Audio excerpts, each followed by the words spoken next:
Grandpa, मैं यहाँ पे एक फ्रेशमैन हूँ, तो क्या आप ये बता सकते हैं कि मुझे रूम नंबर 201 कहाँ मिलेगा। और फिर ये ओल्ड मैन युहाओ को लोकेशन बता देता है और इनकी मदद के लिए युहाओ इन्हें थैंक यू कह के यहाँ से चला जाता है। और युहाओ के अच्छे नेचर को देख के ये ग्रैंडपा सोचते हैं कि इस जैसे पोलाइट बच्चे काफी कम ही देखने को मिलते हैं। और फिर युहाओ जैसे ही अपने रूम के सामने आता है तो इसके बैज की वजह से इसके रूम का गेट ऑटोमेटिकली ओपन हो जाता है। और जैसे ही युहाओ रूम के अंदर एंटर करता है तो यहाँ की लाइट्स और विंडो ऑटोमेटिकली ओपन हो जाती हैं। और यहाँ पे एक बार युहाओ का स्वागत भी करती है और युहाओ की विंडो से बाहर का नजारा वाकई में काफी अच्छा दिखता है। और युहाओ सोचता है कि लगता है कि मेरा रूममेट अभी तक नहीं आया है। और फिर युहाओ और समय जाया किए बिना टांग क्लैन की ज़्वांटियान स्ट्राइक को प्रैक्टिस करने के लिए बैठ जाता है, क्योंकि ये सबसे बेहतरीन कल्टीवेशन टेक्निक्स में से एक है और इसने सिर्फ अभी इसको कुछ ही दिन प्रैक्टिस किया है और इसने अभी से ही इसकी बॉडी के अंदर जो मेरिडियंस है उन्हें अच्छा करना शुरू कर दिया है। और तभी स्काई ड्रीम कहता है कि ये स्किल सच्ची में काफी अच्छी है और ये तुम्हें भी काफी सूट करती है। और इस ज़्वांटियान स्ट्राइक ने तुम्हारी हेल्थ को काफी इम्प्रूव भी कर दिया है। और वो जो पर्पल डीमन आए है वो तुम्हारी स्पिरिटाइज मार्शल सोल के लिए एकदम परफेक्ट रहेगी और इन दोनों का कॉम्बिनेशन काफी ज्यादा इफेक्टिव होगा और इससे तुम्हें कुछ बेसिक अटैकिंग सोल स्किल भी मिल जाएगी। तो यह कहता है कि ब्रदर स्काई ड्रीम, मैं पूरी अपनी लगन से प्रैक्टिस करूंगा और अब मैं सोने जा रहा हूँ, इसलिए तुम जिस तरीके से प्रैक्टिस कर रहे हो उसी तरीके से करते रहो। और जब तुम्हारा ब्रेक थ्रू हो जाए और तुम्हें लगे कि तुम्हें एक सेकंड सोल रिंग की जरूरत है तब मैं अपनी नींद से उठ जाऊंगा। तो यह कहता है कि लेकिन अगर मुझे उससे पहले तुम्हारी जरूरत पड़ गई तो स्काई ड्रीम कहता है कि अगर तुम किसी खतरे में हुए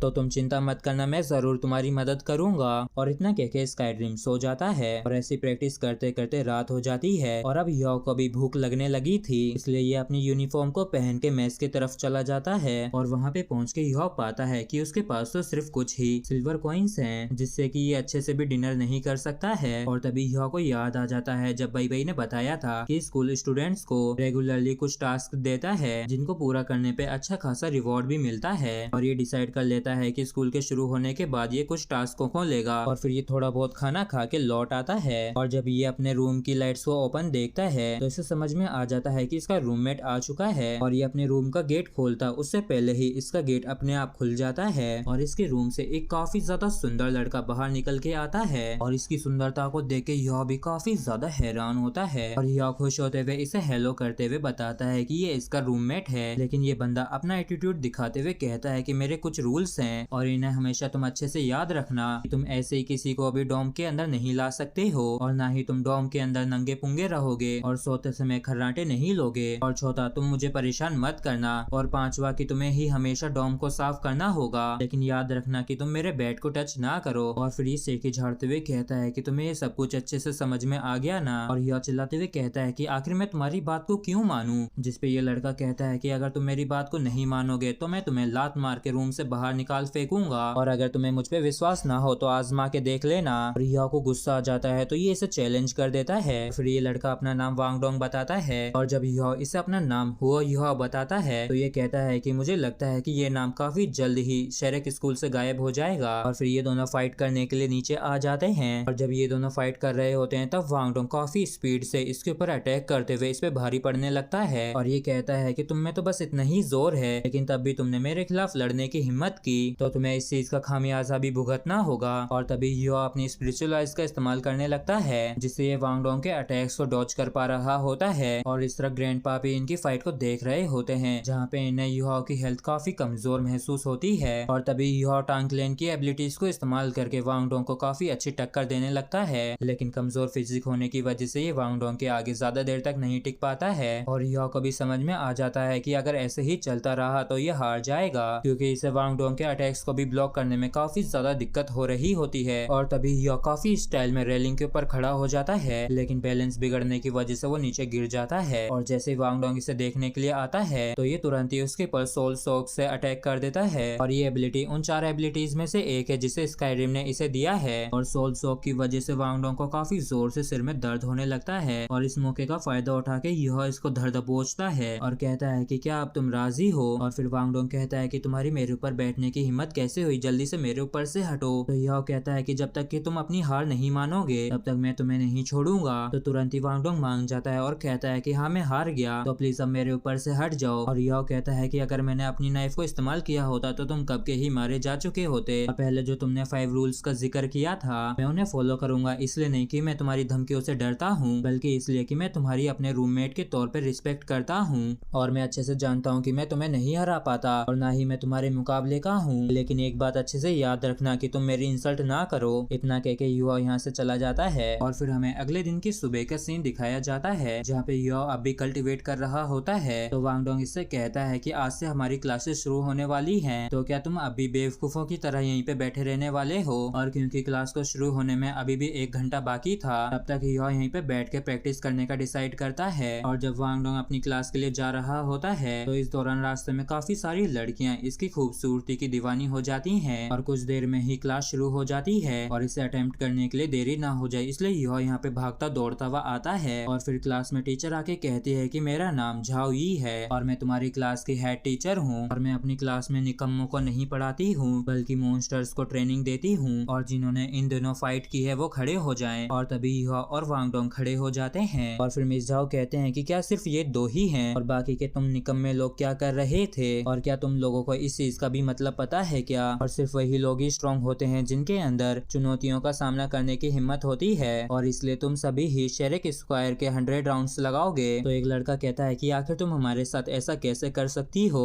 और ऐसा तो कोई भी रूल नहीं है। तो मिस झाओ कहती हैं कि जो कोई भी इसे फिनिश नहीं कर पाएगा उसे एक्सपेल कर दिया जाएगा। और इस चीज को सुन के बच्चे काफी ज्यादा परेशान होने लगते हैं। और तभी एक लड़का कहता है कि प्रोफेसर मैं आपकी बात को नहीं मानूंगा और हमने तो फाइटिंग भी नहीं की है तो हमें सजा क्यों मिल रही है। तो मिस झाओ कहती हैं कि ऐसा इसलिए क्योंकि मैंने कहा है। और फिर ये गुस्से से अपनी स्पिरिट रिंग्स को रिलीज करते हुए कहती हैं कि और अगर तुम्हें ये पसंद नहीं है तो तुम यहाँ से जा सकते हो। और डीकेड मिलेनियम सोल रिंग को देख के बच्चे काफी ज्यादा घबरा जाते हैं। और फिर मिस झाओ ये कहती हैं कि तुम लोगों को बस एक ही मौका मिला है इसलिए जो कोई भी 100 राउंड्स लगाने में फेल होता है तो उसे एक्सपेल कर दिया जाएगा। और ये सभी बच्चे ही इनसे काफी ज्यादा डर जाते हैं इसलिए सभी ही यहाँ से भाग के जाने लगते हैं राउंड्स लगाने के लिए। और जब सभी बच्चे ही यहाँ से चले जाते हैं तब मिस झाओ युवा और वांग डोंग को अपने पास बुलाती हैं और कहती हैं कि आखिरकार हमें 2 ऐसे बच्चे मिल ही गए जिनका खून गर्म है। और फिर ये पूछती हैं कि चलो बताओ कि तुम लोग किसके साथ फाइट कर रहे थे और क्यों कर रहे थे। तो यह बताता है कि हम दोनों रूममेट्स हैं और हमारी किसी बात को लेके बहस हो गई थी। तो मिस झाओ कहती हैं कि रूममेट से फाइट करना काफी अच्छा होता है, इस तरीके से दोनों के बीच में कंपटीशन बना रहता है और दोनों ही साथ साथ प्रोग्रेस करते हैं, इसलिए अब तुम दोनों को भी जाके राउंड्स लगाने चाहिए। तो इनकी बात से ये दोनों ही चौंक जाते हैं और वांग डोंग कहता है कि मिस झाओ आपने तो कहा था कि हम दोनों गर्म खून के हैं। तो मिस झाओ कहती हैं कि लेकिन मैंने ये तो नहीं कहा था कि तुम्हें भागने की जरूरत नहीं है। और हाँ, एक चीज अच्छे से याद रखना, तुम लोगों के पास भी 100 राउंड्स लगाने के लिए उतना ही समय है जितना कि बाकियों के पास है। और वांग डोंग इनसे बहस करने ही वाला था कि युवा इसे पकड़ के यहाँ से ले जाने लगता है। और जब ये दोनों बाहर दौड़ रहे होते हैं तो वांग डोंग कहता है कि आखिर तुम मुझे खींच के क्यों ले आए, वो टीचर तो सच्ची में 1 नंबर की पागल औरत है। तो यह पूछता है कि क्या तुम उसे मना सकती हो या फिर हरा सकती हो,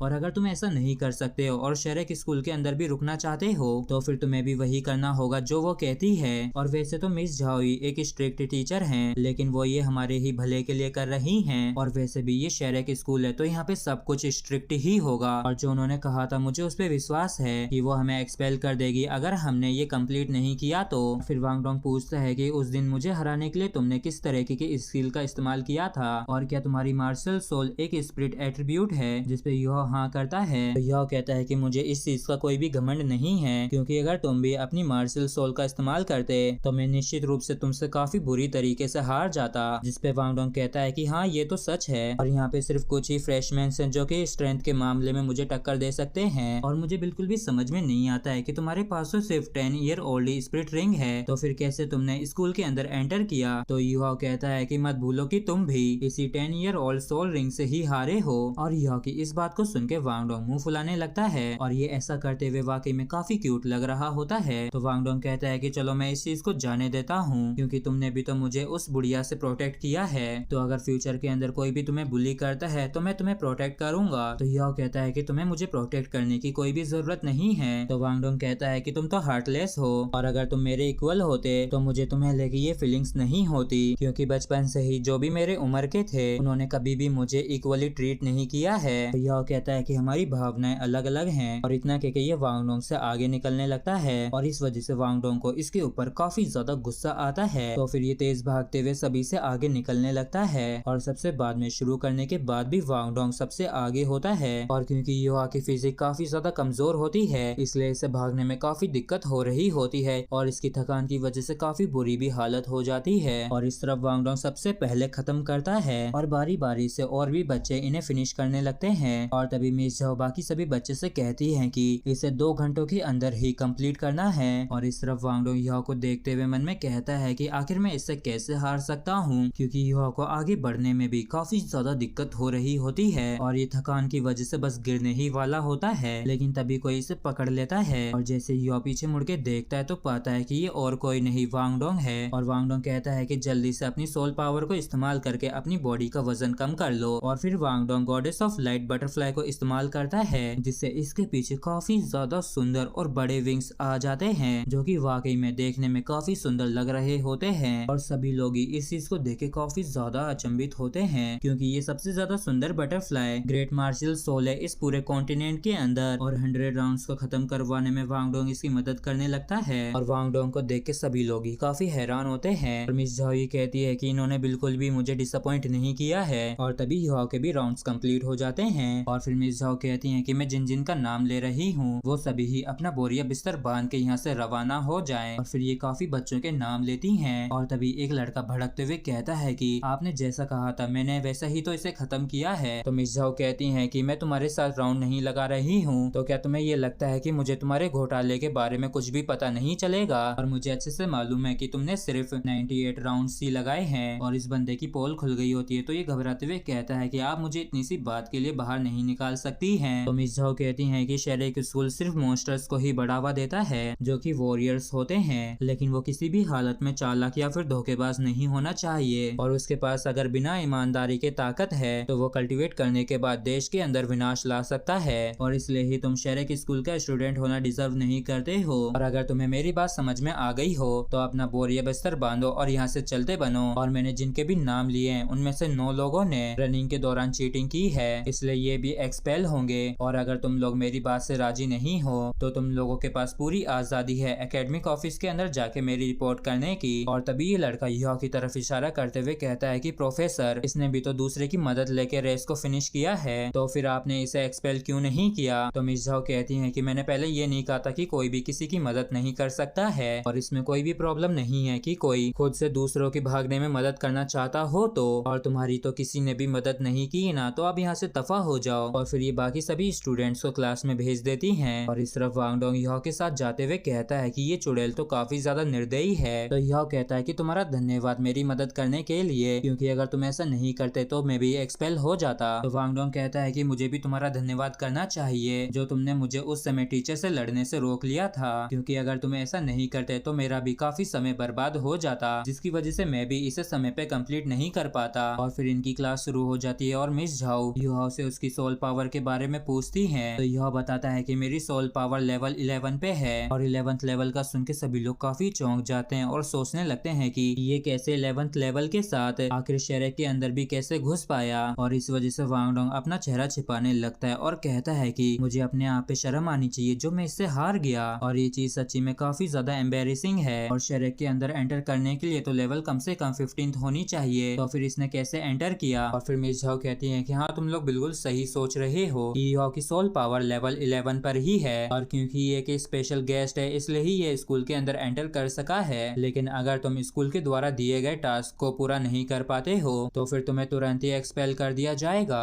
और क्लास खत्म होने के बाद टीचर झाओ सभी से कहती हैं कि आफ्टरनून में तुम सभी की ही फिजिकल ट्रेनिंग शुरू होगी, जिसके बाद सभी बच्चे यहाँ से जाने लगते हैं। लेकिन तभी ये युहाओ से अपने ऑफिस में आने के लिए कहती हैं। और जैसे युहाओ इनके ऑफिस में आता है तो ये कहती हैं कि हो युहाओ, मुझे बेकार की बात करना पसंद नहीं है, इसलिए मैं डायरेक्टली तुमसे पूछती हूँ कि तुम्हारी मार्शल सोल क्या है। और मैं भी इसे जानने के लिए उत्सुक हूँ, क्योंकि मेरे एक्सपीरियंस के हिसाब से मुझे बिल्कुल भी महसूस नहीं हुआ कि तुम्हारी मार्शल सोल क्या है, इसलिए मुझे इस चीज का उत्तर अभी के अभी ही चाहिए। और इस तरफ बाहर वांग डोंग सोच रहा होता है मिस झाओ के लिए युहाओ इतना स्पेशल क्यों है, और आखिर की वो क्लास के अंदर उसे डिफेंड कर रही थी जबकि उसका सोल पावर लेवल इतना कम है। और तो और वो गिर भी गया था। और तो और यहाँ पे बैकग्राउंड भी मैटर नहीं करता है, तो फिर उन्होंने क्यों उसे क्लास के बाद बुलाया। और इस तरफ हमें कुछ देर बाद का सीन दिखाया जाता है जहाँ पे मिस झाओ कहती है कि और अब कोई हैरानी नहीं हो रही कि क्यों तुम्हें टांग क्लेन की उस गोल्डन सर्वेंट गर्ल टांगिया ने तुम्हें एक स्पेशल गेस्ट स्टूडेंट के रूप में क्यों चूज किया।